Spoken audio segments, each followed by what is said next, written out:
Everyone. A warm welcome to today's seminar offered by the EuroMed Academy. I'm very pleased to have you with us today. Today's session focuses on an important topic for all research and academic oriented people. It is entitled How to Submit, How to Build and Sustain a Successful Career in Academia. Whether you're just starting your academic journey or looking to further develop your professional path, this seminar is designed to offer you clear, practical, and meaningful guidance. We are honored to have with us Professor Susanne Durst, Senior Fellow of the EuroMed Academy and Professor of Management at Reykjavik University.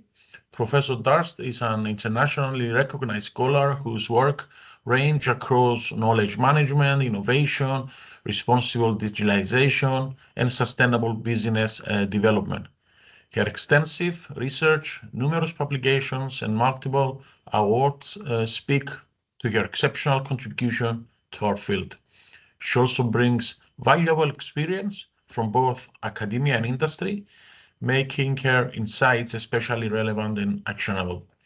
Today, she will share her knowledge, expertise, and advice on building academic careers, what opportunities exist, how to make informed decisions, and how to grow with confidence in an increasingly dynamic and competitive academic environment. Thank you all for joining us. We hope you will find this session inspiring and useful for the next steps in your academic journey. So, Susanne, over to you. I think the overall presentation will take about an hour. We will also take some questions and answers. So over to you. And once more, thank you very much for joining us. Yeah, great. Dear Dimitris, thank you so much for your kind invitation to join this platform and also the opportunity to share some experience and some thoughts about, as you mentioned before, a very critical aspects of many, I guess, of the participants' ideas and current mindsets. If okay, I would start sharing my screen. Please let me know in case it's not working. It is Now? fine. Okay, Yeah, perfect. Now you should also see it in the presentation mode. Yes, Am I right? yes, Perfect. yes, correct. So, and yeah, the topic of this seminar is building a career in academia. And as mentioned by Dimitris before, the idea would be that I will start with some kind of personal insights into my own journey. And then my idea would be to give the floor actually to you so that you can actually raise your question, comments, concerns, so that the focus is actually more on having a discussion and having an exchange of other experiences in this regard, because you can imagine any career, whatever we mean by a career, is very subjective and also very much driven by the own opportunities, but also by personal restrictions. So I think it's very helpful to give you some context, meaning in this regard, I would like to give you some information about my personal background in order to maybe better understand why I am where I am, and maybe also why, let's say, my journey led me in this kind of way or even ways. So as mentioned by Dimitris before, I'm actually a practitioner turned academic. So after my A level, if we call it like this. I actually did vocational training. I'm a learned import and export clerk, and then I decided to continue with my studies. So this vocational training was followed by a bachelor program with a specific focus on small and medium-sized enterprises. Then I went back to the world of practice, and I worked specifically in the area of finance and also financial intermediaries. Also IT consultancy or consultancy in general. And then I worked there a bit. Then I had again this feeling I should actually continue with my studies. So then I added a master's degree in finance. I went back to the corporate practice and then worked in, for example, mezzanine capital as well. So you see, in the beginning, it wasn't back and forth of between, let's say, studying and then working in specific fields. In my fields, as you have heard, very, very much driven by the financial sector, but also the insurance sector. And then I actually I climbed the ladder, and I would say that at a very young age, I had already made a small career. I was the assistant to the management board of organization or a part of a very big insurance company located in Europe. But again, there was this kind of feeling I need something new. I need something else. I need an intellectual challenge or opportunity. And this actually brought me back to regular discussions I had with a former study mate of mine, and we were discussing, for example, the PhD opportunity. And considering that at that time I was working full-time in this organization, I was only prepared to start, if at all, to start with my PhD studies on top of this full-time job.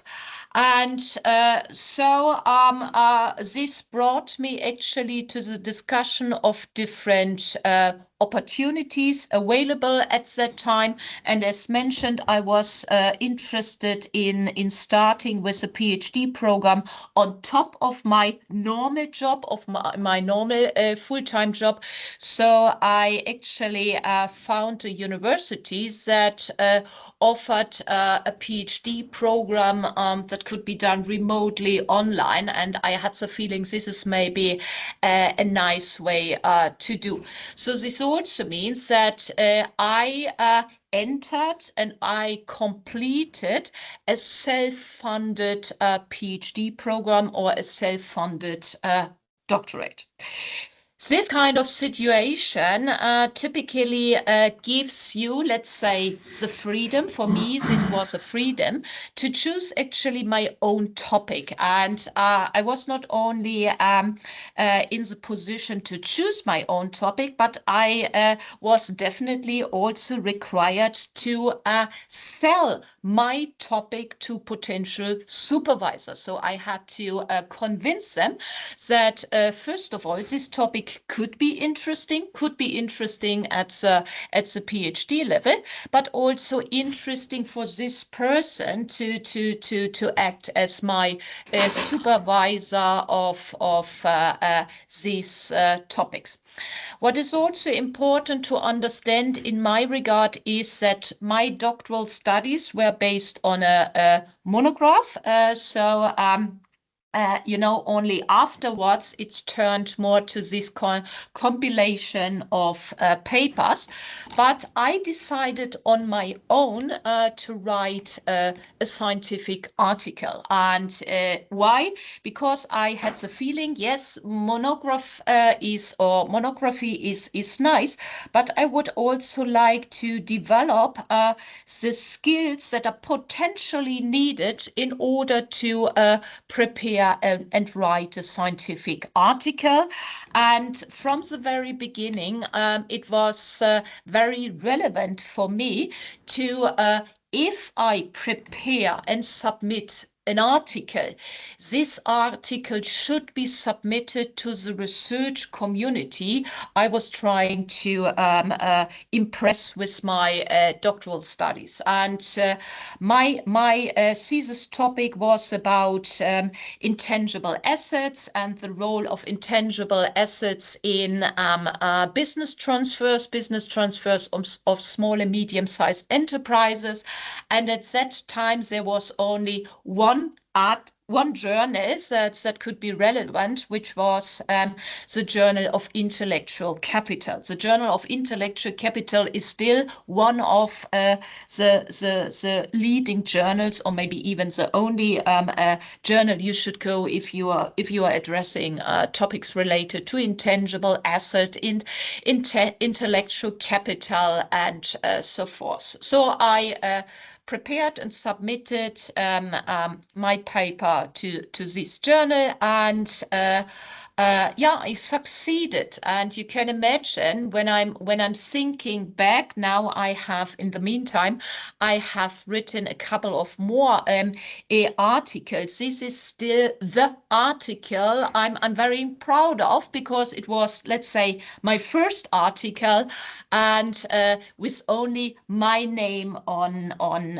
this piece of paper. So what else can be said about myself? I have mainly worked at small universities.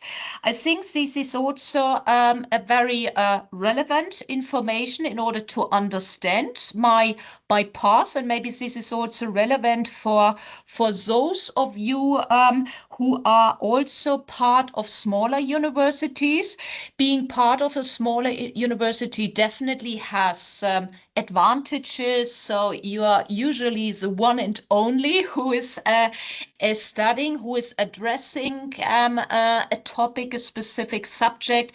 It might also be the situation that you can actually develop something, because small universities say they usually lack not only people, but they also use certain kind of activities, certain kind of infrastructures, etc. So for let's say proactive and, let's say, entrepreneurial person, small universities could be a nice place to prosper. But at the same time, you can imagine that these pros are also accompanied by several disadvantages or cons, and they could definitely impact your journey within academia. So for example, if you think of your own career in academic, specifically from a scientific output way of thinking, then maybe developing and advancing in a small university could be rather challenging, because, as mentioned before, you are usually the only one, and this also means as a consequence that people within the university, people within the or within the department, they are missing. You simply don't have the persons to exchange with. So I had the luck at that time that the university I was then in the meantime working for had the funds, so that I was able to attend numerous scientific conferences and conferences, of course, that were addressing my specific area. And I use these conference attendances not only to present my ideas, my way of thinking to the research community of interest, of relevance. I also use these conferences in order to develop my network. Simply, as you see, this was a matter out of necessity because I lacked this kind of networks, this kind of people in my own university, in my own department. What is also, if we are coming back to, let's say, potential downsides of small universities, is that when you are interested, for example, in becoming a full professor one day, there are a number of conditions, a number of requirements that needs to be fulfilled to one day reach this kind of position. And one is that you have to demonstrate that you supervise PhD students, and supervision is not enough. You also need to demonstrate that these PhD students also successfully completed their studies. And the university I was at that time, they did this university or this school didn't have a PhD program on its own. So I again had to look out and get in touch with colleagues at other universities in order to start at least as an external supervisor of a doctoral student. And you can imagine this definitely slow down the process.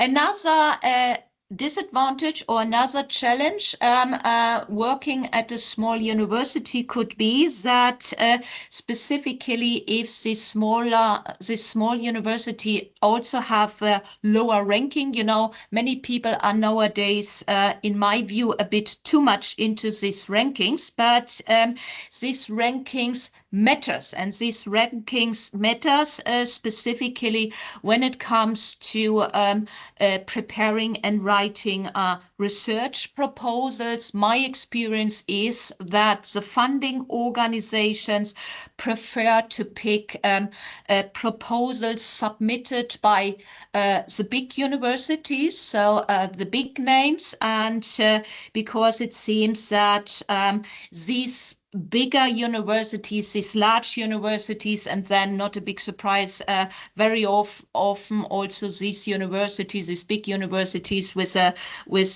being high in the ranking, that they are considered as more capable of managing large prestigious projects. So please have this in mind. What was typically my solution is to enter, for example, proposals at the EU level as a partner, because I also knew that maybe I thought that me as a person, I am capable of it, but depending on the type of research proposal, you have to do so many different things, which goes very much beyond your activities of working on a work package. So please think of all the kind of administrative activities. You really need to have a back office, more or less an infrastructure at your universities that can actually take over these kind of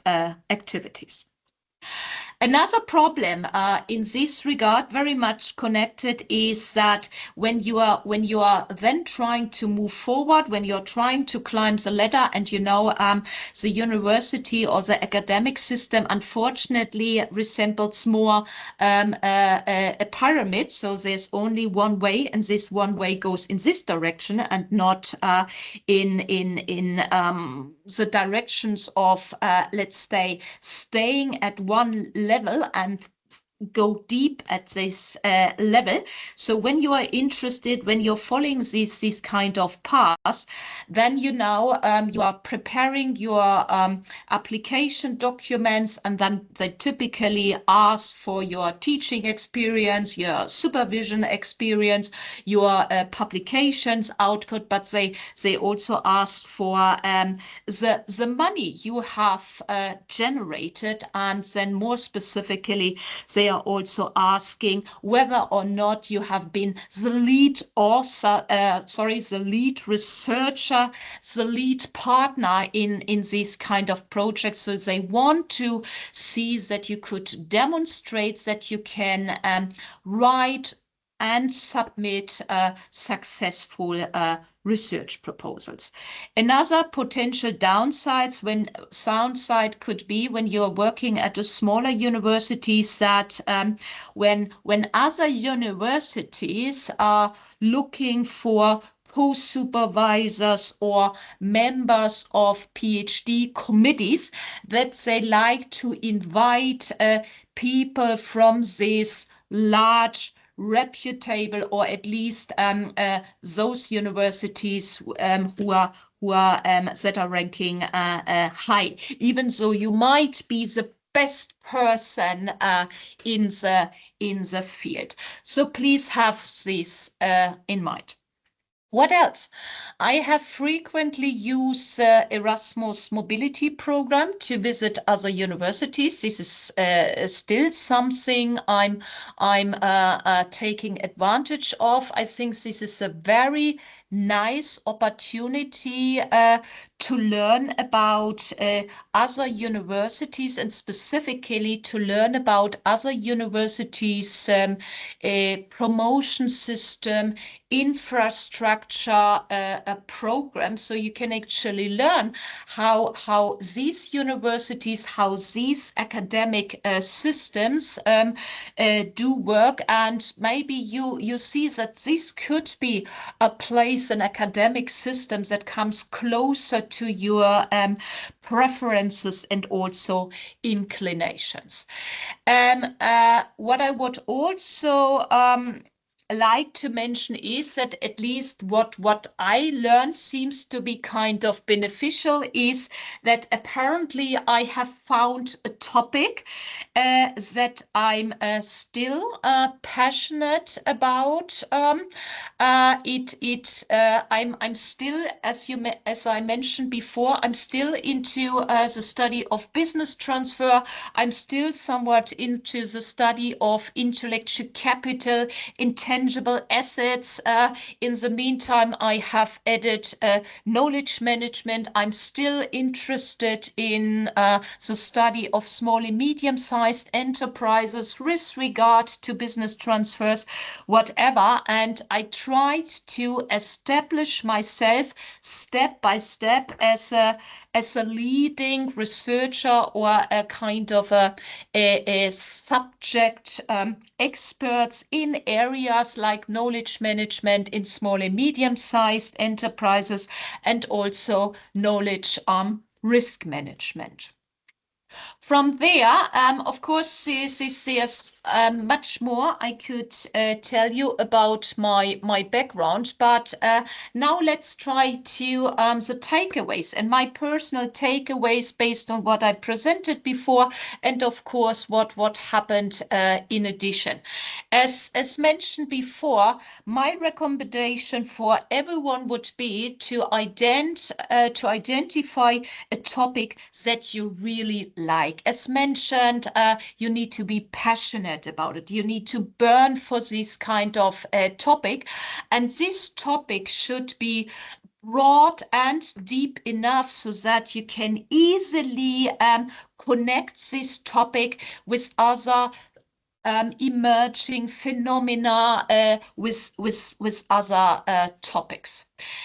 Definitely, you should ask yourself why you think academia is your place to be. There might be some people here in this audience that say, I like research. This is very nice, but please have in mind that you can, research is also doable in other organizations. I mentioned it before. I worked in consultancy, specifically consultancy organizations are very good when it comes to doing research. Usually the people working there have worked previously also as researchers. Many of them possess a PhD degree, etc. So in these organizations, you could also do research, and the advantage of these organizations is that they do have access to data, that they have access to money, and they have also access to the infrastructure you need for the entire research process. And definitely, when we are talking about academia, you also need to be very aware of the situation that the majority of positions in academia are temporary ones. So you are moving from one temporary contract to another one, and you definitely need to discuss with yourself if this is something you would like to have, specifically if you're thinking about your partner, a family, and whatever. What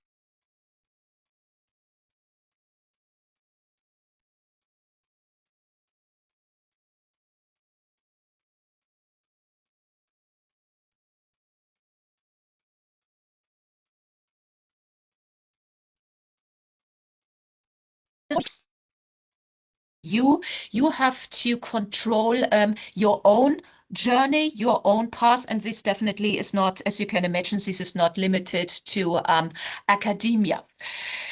What is also very important to understand, and specifically if we go back to my background, smaller, with these kind of small university type of thing, that when you're preparing, when you're submitting your application for a specific position, for a specific vacancy, the people who are reading, the people who are assessing your documents, they are not interested in your backgrounds. They are not interested that you were the person who have to develop his or her networks or themselves.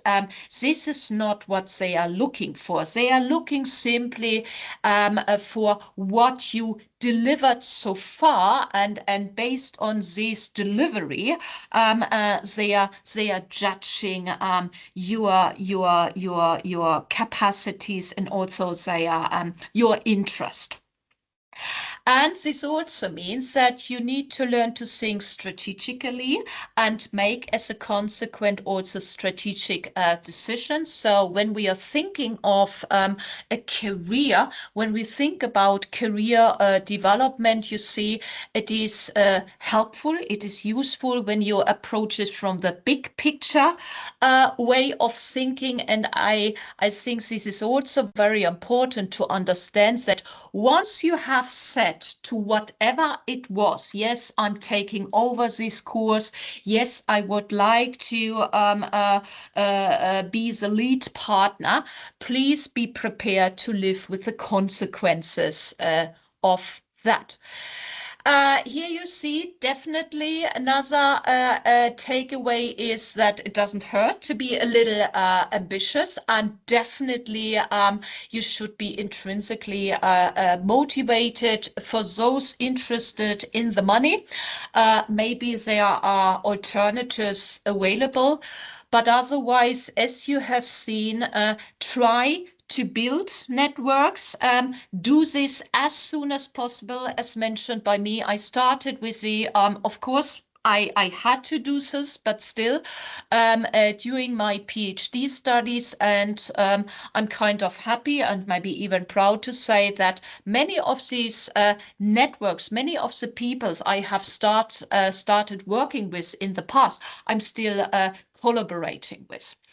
Also, once you have found these people, and we can imagine that's usually less than a handful, make sure that these people are like-minded people, that we are talking about reliable colleagues you can have fun with, but maybe you can also cry with, specifically when you get another desk rejection, regardless if it has to do with a paper or it has to be with a research proposal, because the likelihood is closer to 100 nowadays that you are getting this kind of desk rejection. You also need to have this kind of colleagues, and maybe these colleagues, and even better, turn into friends, that in case you won't be able to finish the task you promised to do today, that maybe there is a colleague saying, don't worry, for example, don't worry, Susanne, I take it over. Once I edit my parts, once I edit my pieces, I will simply send it back and then you can continue. So this is what I mean when I'm talking about like-minded and reliable colleagues, and that's why you can also, I guess, understand possibly based on your own experience that there are not so many people you can actually attribute these specific features to. And what else? Also, please be prepared to move. This is specifically an aspect once you have started climbing the ladder. When we are talking about academia, we are talking about the world, and the higher the climb, the less positions are available. So this means that your dream job is not in your current country, but in another country. Please prepare to then maybe also do this move. And coming back to these temporary contracts, please also learn to deal with uncertainty. So you see, this is everything from my side. Now it's time for your questions.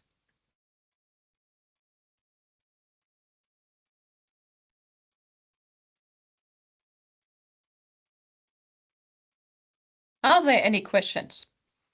Susan, until they get some thinking about what questions to ask, in your experience, for someone who would like to start his or her academic career now, you said that most of the jobs are part-time or based on a contract.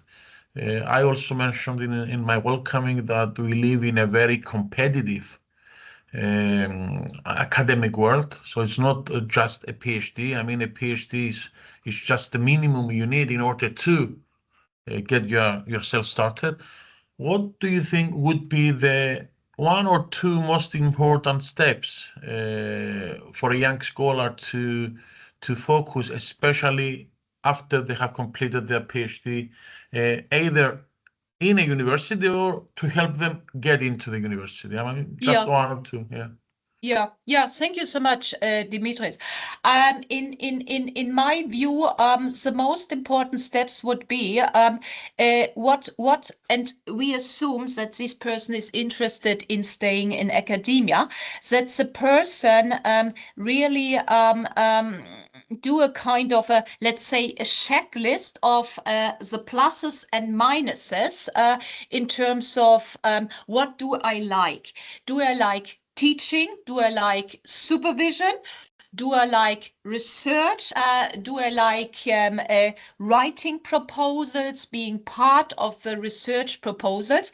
And then within, by already asking this kind of question, you get a better understanding of the potential positions available. I'm not talking about the number, but simply the positions, because as we have seen, or what we are seeing in an increasing number of universities, that they have opened professorship positions which have a closer focus or stronger focus on teaching, a stronger focus on research, or the traditional ones. I guess, Dimitris, you are also more this traditional one where we are expected to do more or less everything.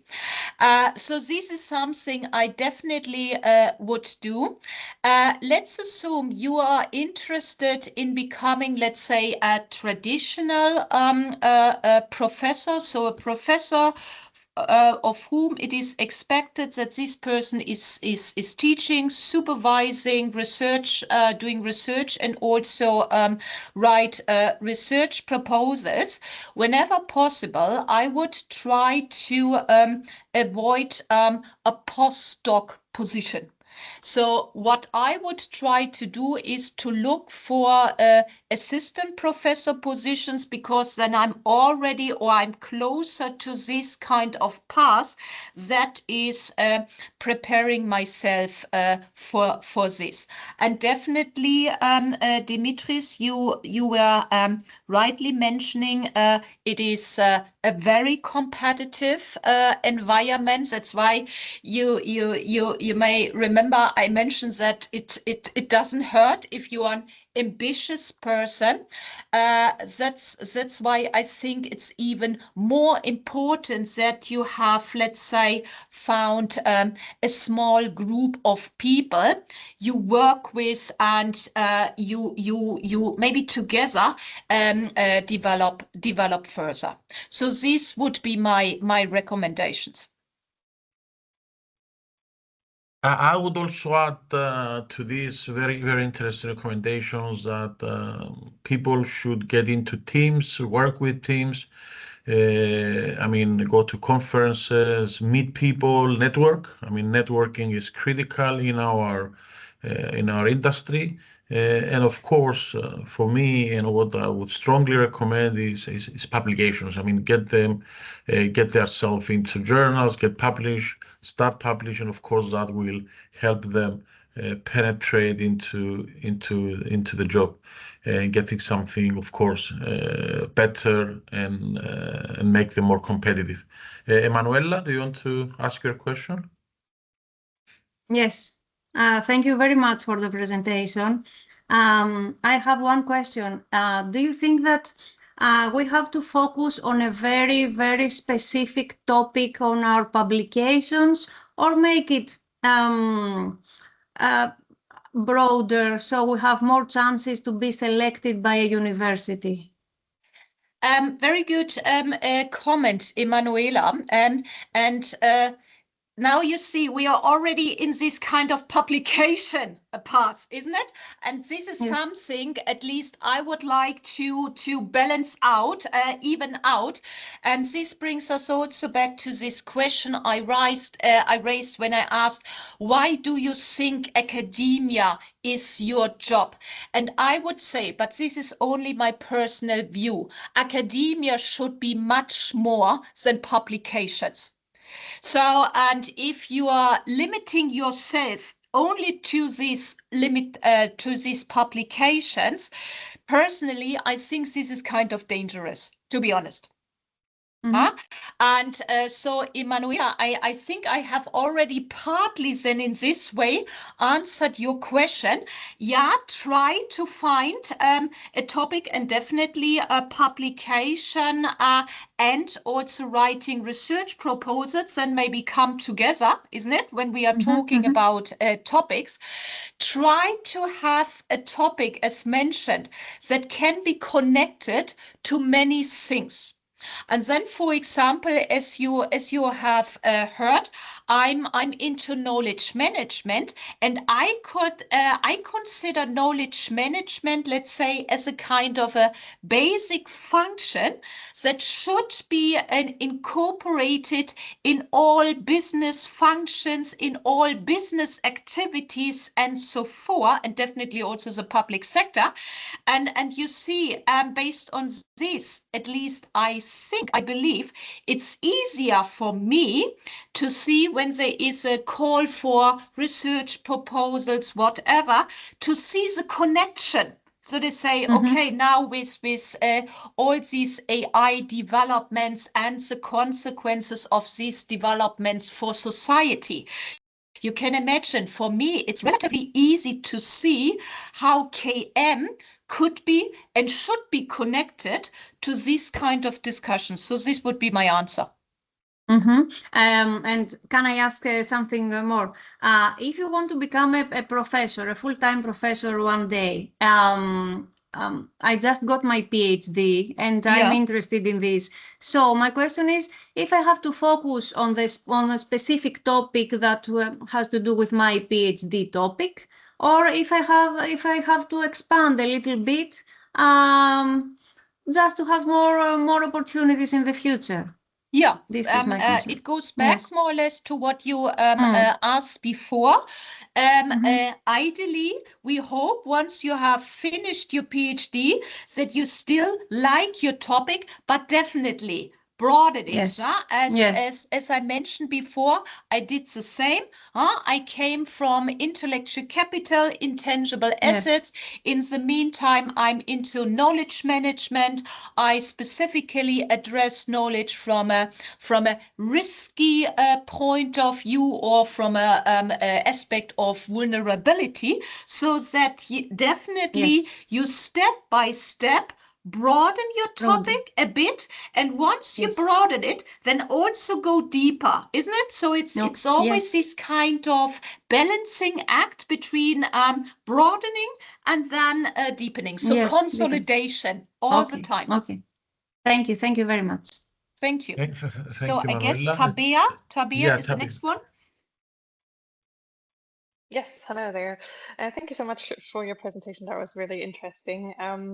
I was glad that you mentioned one specific point, which was the Erasmus mobility programs that you have taken part in several times. So I'm a research assistant at a German university. I'm about halfway through my PhD. And currently I'm kind of thinking about incorporating a mobility program into like the second or like last part of my PhD. And my question would be kind of twofold. A, kind of, could you maybe elaborate a little bit on your experiences with those programs, like what you did at the other universities? And then B, as a professor, what would you expect from a student applying to your chair for a mobility program? Like, do I need to have a specific research agenda, or do you want me to kind of bring in a class of my own that I could teach while I'm there, or something along those lines? That would be my question. Yeah, absolutely. Tobias, thank you so much for your questions. Talking about Erasmus mobility program, I usually used it in the you maybe Tabea, I don't know how it is with you. Maybe you have read about this Erasmus mobility program, specifically those for staff, and it seems you are also staff. You are not only PhD student, but also staff member. For staff members, depending on the universities, there is this option that you visit another university in the context of teaching or training. If we go for the teaching part, this then already answers your questions. Then, depending on the length of your duration, the hosting organization, or put it, let's say, at a higher level, the Erasmus mobility program expects that you teach at least 2 hours. And if you go for the maximum, then I guess it's 8 hours. So this is what we are talking about. And topic, the concrete topic, is then a matter of discussion. Ideally, it has something to do with your PhD topic for what you are doing, but it could also be that maybe the person inviting you is saying, okay, I'm currently running this course, blah, blah, blah. Please, can you maybe deliver something on that? So this is what you would do.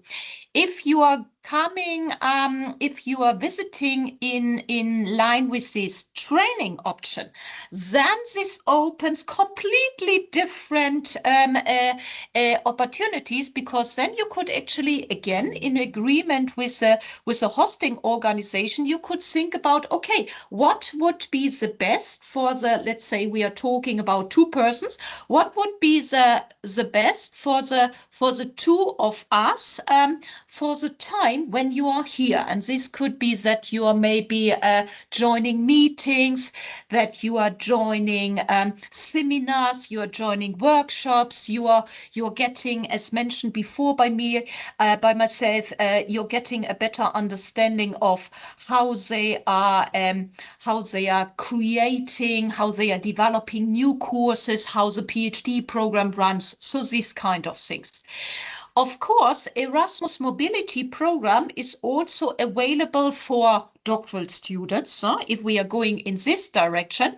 And then, as you know, here you can even stay a bit longer, isn't it? You can stay, let's say, an entire academic term with another university.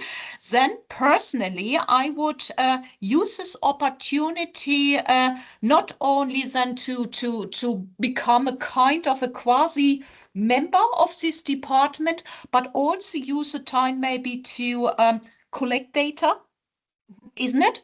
Definitely to take courses, maybe courses that are not offered at your universities, but offered at that university. So you see, maybe then the focus would be more on skill development, capacity strengthening, and definitely, as you know this already, networking. Hopefully I have answered your questions. Yeah, sure. Thank you so much. Perfect, Insightful. Tabea. Thank you so much. Thank you. So it seems, Carolina, please. Hello, Professor, and thank you so much for this session.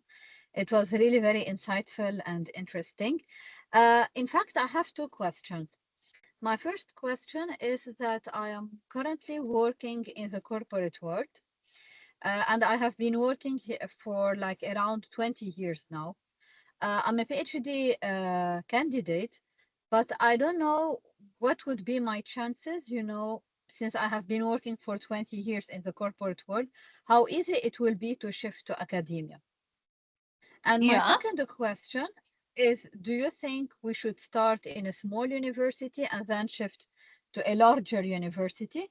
Because usually universities require like some pre-experience before. Yeah. Okay. So these are my questions. Excellent. Carolina, thank you so much. Yes. For the first question, how easy it is for, let's say, a more experienced person to switch from corporate practice to academia. As you can imagine, Carolina, as always, pros and cons. The pros definitely is that over in these 20 years of working in these industries, wherever, you have developed networks, you have developed business contacts, so this could actually facilitate access to suitable organizations. So in general, it could facilitate the data collection process and also everything that follows. A challenge, and this is my experience with having supervised students with this kind of background, very often the main challenge is to move from this corporate hat with a very specific way of thinking and working with an academic heads that is very much about reading and reading again and justifying, analyzing different viewpoints. First of all, understanding what are different viewpoints at all. So the process is slower compared to what we see typically in a corporate world. So Carolina, I would say that the main challenge could be for you, or maybe you have already experienced, is changing the hats. Regarding your question, if it would make sense to start at a smaller university and then move forward to a larger university, definitely this depends, but definitely you could also simply stay with a small university, because small universities and smallness is of course, I mentioned a couple of disadvantages, but again, this brings us back to the questions, why do I think academia is a place to be? And many of the smaller universities are regionally nicely connected. They do have great access to the organizations, to the companies located in these regions in the country, and definitely you could also do a great job in these universities. If you only think of academia, or if you only equate academia with publications and then not any publications, but only applications that are ranked at the top levels, then maybe it would be best to already start at these kind of universities who follow this kind of path. I guess it would make your journey easier. Okay, thank you so much, Professor. You're welcome, Carolina. Melissa, please.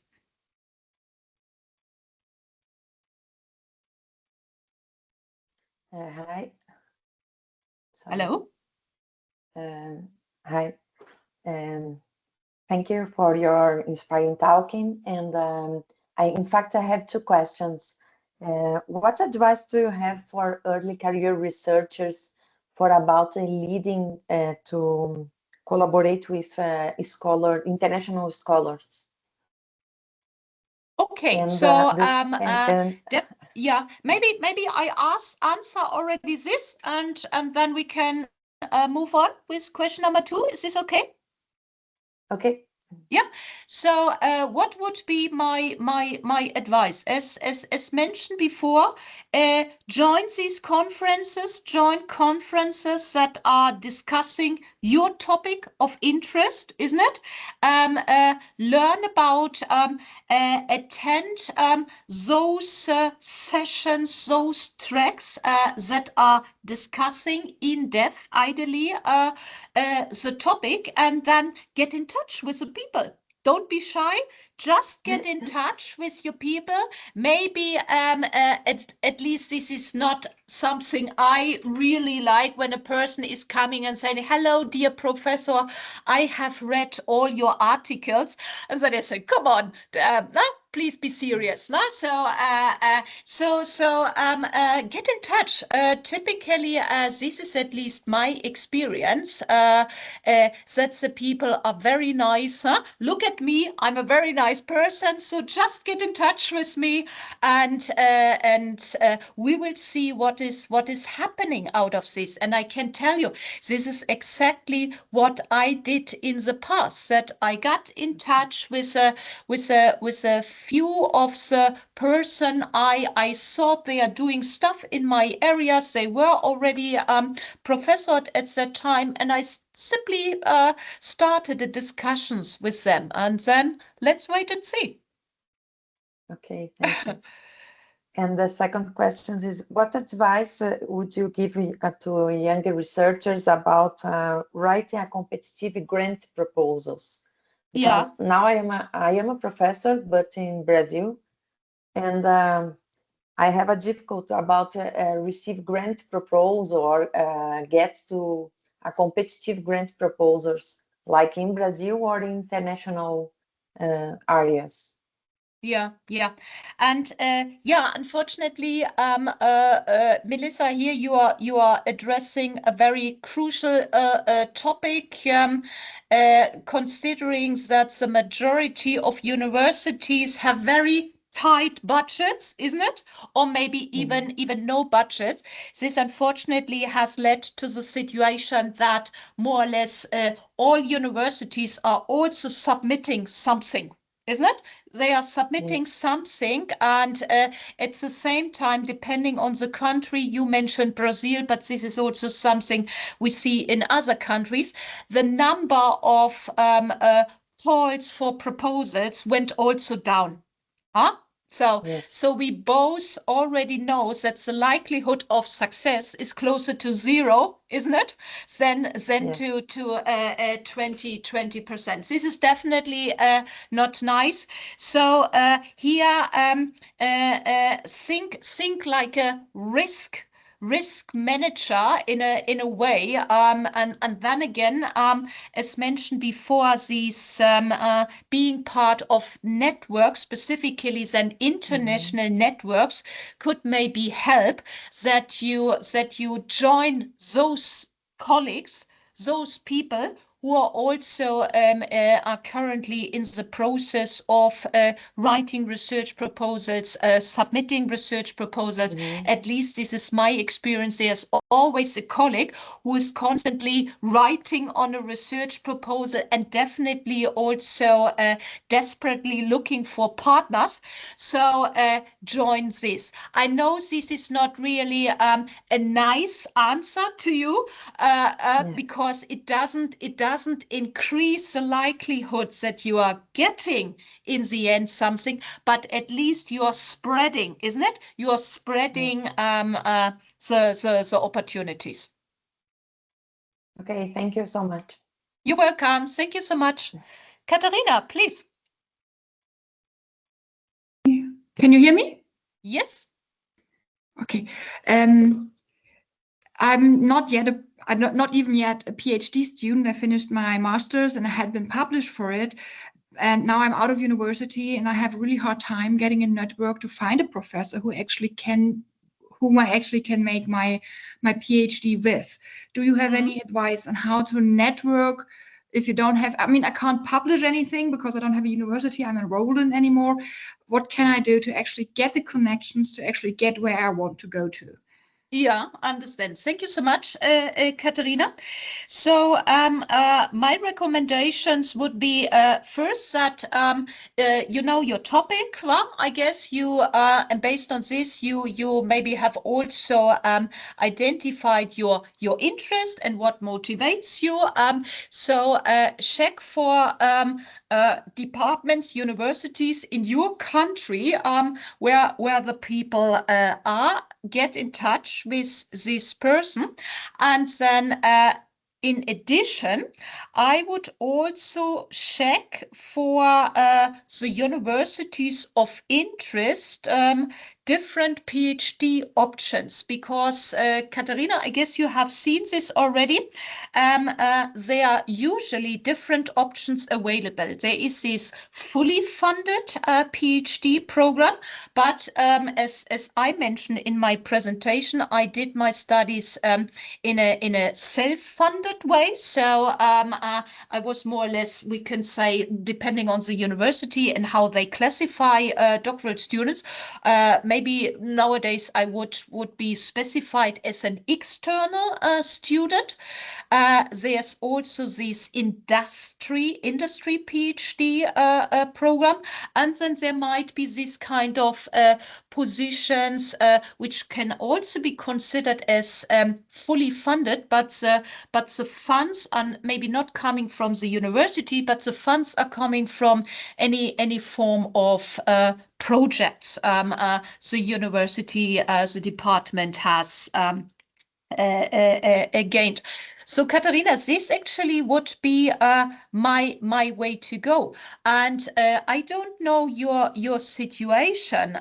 Maybe you could also think about this external PhD position or this industry PhD position, because I can tell you, at least this is my experience, and I also have experience of being a PhD program director, that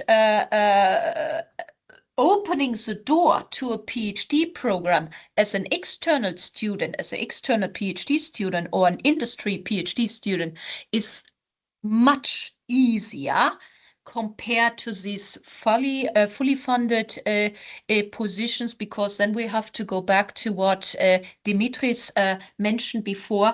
It is very competitive. There are only a few fully funded positions available, and if we can do the math, then we know that the likelihood is relatively low that we are getting this position. Does it help somewhat, Katharina? Well, I literally contacted every single university in the last 2 years. In your country? Yeah, in Germany and outside Germany. Yeah. And I don't know what the problem is. Either my topic that I have is not of so much interest to them, or it is not of interest to them, or the funding in Germany is right now a little bit difficult to get. But literally, I couldn't get any contact at all. Okay. And so I thought if I was to get to know someone in person, that would help it. Yeah. You know, but how do I get to know people in person without stalking them? Understand. In front of universities. So understand. But if you like, Katharina, send me an email and then we could have a discussion afterwards. Okay, let's do that. Thank you very much. Great. Thank you, Katharina. Thanks. Hua, please.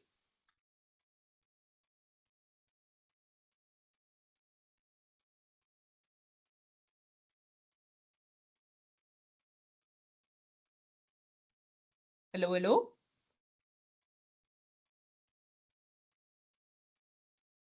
We cannot hear. We cannot listen to you. Otherwise, we can also look if there is if there are any questions in the chat. There was a question from Larissa. She asked, "What advice do you have for girl students? Is the academic path more difficult for women?" Larissa, yes, I would say so. Is Larissa still available? So maybe she could join. Definitely, Larissa, it's a clear yes from my side. And then Ceci answered, I think you mentioned earlier. Okay, there's maybe another question. Katharina, please. Yeah, hi. Thank you very much for your chat. I was wondering if you have any recommendations in finding overviews for potential future employers, i.e. universities, even the small ones that you mentioned. Are there overviews? Are there maybe good platforms that we can use to research? Yeah, thank you so much.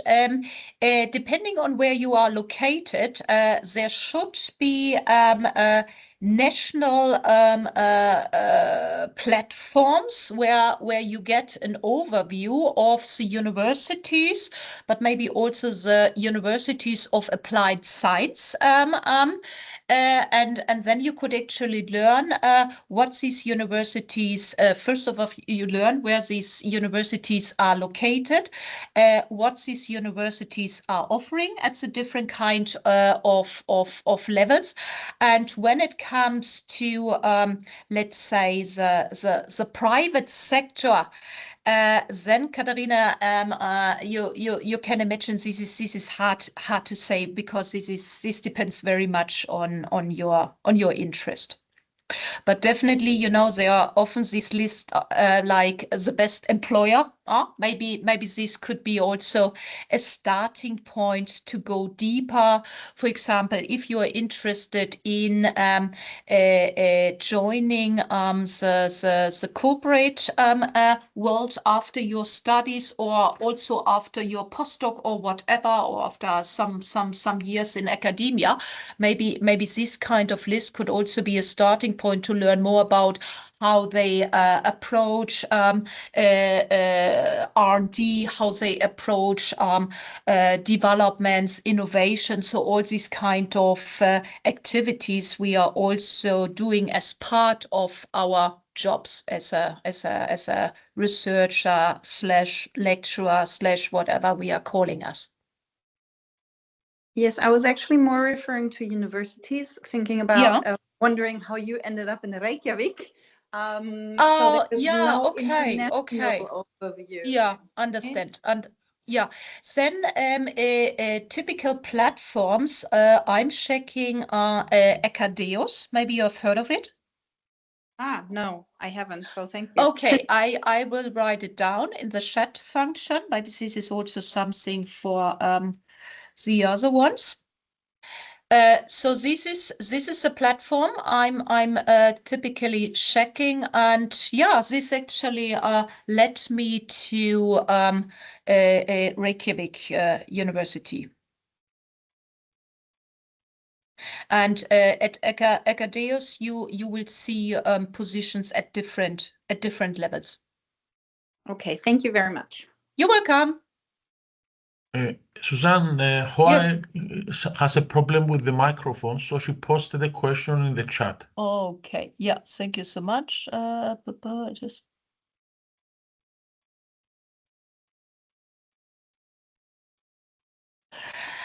yeah, thank you so much.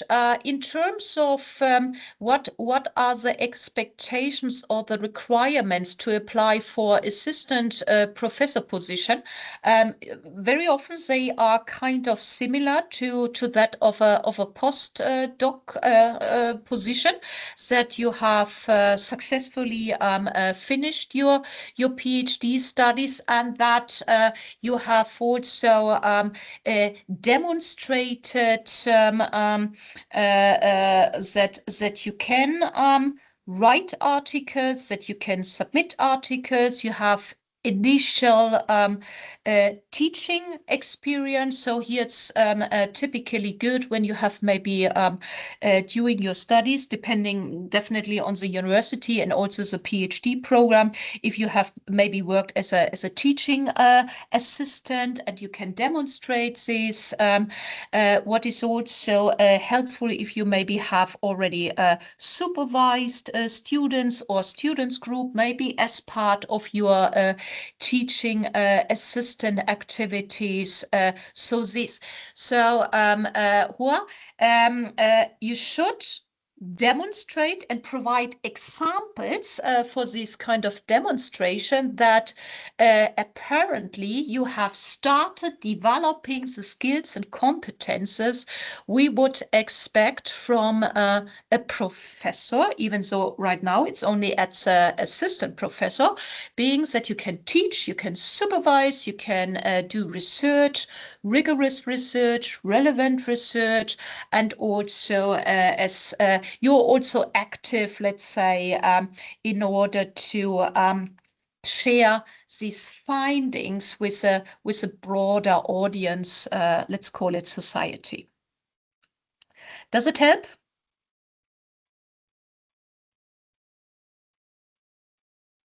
We have one more question, I think, from Ceci. Yeah, Ceci, please.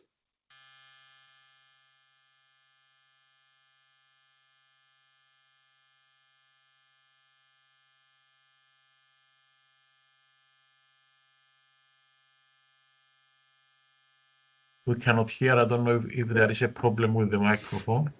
Hello, can you hear me now? Yes. Yes, thank you. So you mentioned earlier at the beginning of your talk that you balanced your PhD initially with a full-time job. And I'm in this same situation, and this does kind of prevent you from being able to immerse yourself, from going to conferences and networking and publications, how would you recommend navigating this? Because you do want to be part of that world, but you also have to, go to work and make money at the same time. Yeah. Very good point, Ceci. Exactly, this was my situation. As I mentioned, I started full-time with my PhD studies, and the longer I was in this journey, I realized that apparently this is something I would like to do, let's say at least part-time. And at that time, I had, I was again a lucky person, and the university I was enrolled in has received money from an Erasmus, from an EU project, and they were looking for a project members, and this was a project about marketing and branding strategies. And in my previous work, I had worked in this area. So this was more or less my starting point in academia. And but I have never worked full time on my PhD. Also, after I switched the sector, I always had this kind of 50-50 type of situation. So 50% I worked in the beginning as member of this EU project. Later on, I became more or less not a teaching assistant, but I started teaching, and the remaining 50% were more or less reserved for my PhD studies. So Ceci, this was more or less my experience. Thank you very much. You're welcome. Okay, if we don't have any additional questions, of course, I would like to thank Susanne for the very, very interesting and inspiring presentation she gave us today. I believe that this presentation, especially for new scholars or scholars to be, is something that they will remember and be guided in the near future. As EuroMed Academy are committed of doing more of these kind of presentations, because one of our goals is to support young people, to help them publish, to help them get a job, to help them with their careers, research, and so on and so forth. So more presentations will be coming in the near future. We will be, of course, sending invitations and information about that. And I would also like to thank all the participants for making it today. It is our pleasure to have you with us. Susanne, if you want to say a final word. No, also from my side, thank you so much for this opportunity, and all participants. I hope there were at least here and there some kind of tips and recommendations that you think that you found useful. Thank you so much. Thank you, everybody, and we will be in touch. Thank you. Bye-bye. Bye-bye. Thank you. Thank you. Bye.